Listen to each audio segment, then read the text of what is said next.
Ciao a tutti ragazzi, io sono Paolo.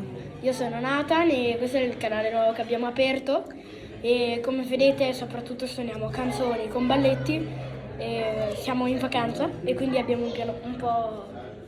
cioè noi siamo a casa e oggi nella nostra seconda puntata vi accompagniamo con una canzone nuova che ci La accompagnerà danza. Paolo con un balletto La danza gitana. che sarà il nome della canzone che suonerò io. Adesso andiamo E quindi, suoniamo. buona visione.